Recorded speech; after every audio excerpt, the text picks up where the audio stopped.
Hello बच्चों, चलिए प्रश्न पढ़ते हैं। प्रश्न दिया है, अधिक तुंगता या फिर ऊंचाई पर यात्रा करते समय व्यक्ति को चक्कर या डिजीनेस आने लगता है और वह वमन का अनुभव करता है।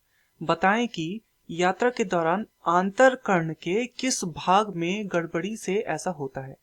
तो इस प्रश्न में हमसे पूछा गया है कि जो उल्टी या वमन का अनुभव जो होता है यात्रा के समय, तो वह किस कारण से होता है। तो इस प्रश्न की जो मुख्य अवधारणा है वह अंतःकरण या फिर कर्ण के विषय में है।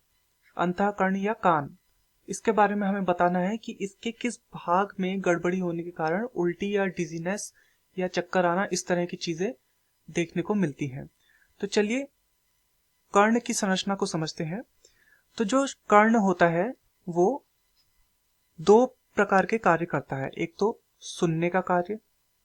सुनने का कार्य करता है और साथ ही कर्ण जो होता है वो शरीर का संतुलन बनाए रखने के लिए भी उत्तरदायी होता है।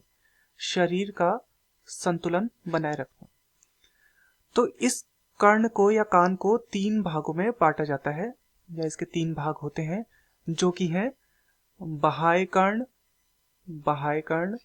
मध्य कर्ण और अंतःकर्ण। तो इस प्रश्न में हमसे अंतःकरण के विषय में पूछा गया है, तो हम अंतःकरण के विषय में देखते हैं। तो अंतःकरण जो होता है ये एक द्रव से भरा भाग है, द्रव से भरा भाग, जिसे कहा जाता है लेबरेथ इसे कहा जाता है। और लेबरेथ में एक घुमावदार भाग होता है। लेबरेथ के अंतर्गत एक घुमावदार भाग होता है, या फिर लेबरेथ का ये घुमावदार भाग होता है। घुमावदार भाग, इस घुमावदार भाग को कहा जाता है कॉक्लिया। तो ये जो कॉक्लिया होता है यही शरीर के संतुलन के लिए जिम्मेदार होता है।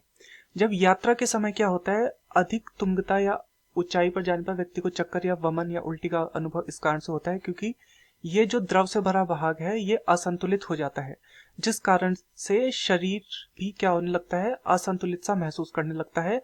और ऐसे में मस्तिष्क समझ नहीं पाता और फिर वमन का अनुभव हमें होता है और चक्कर का अनुभव भी होता है।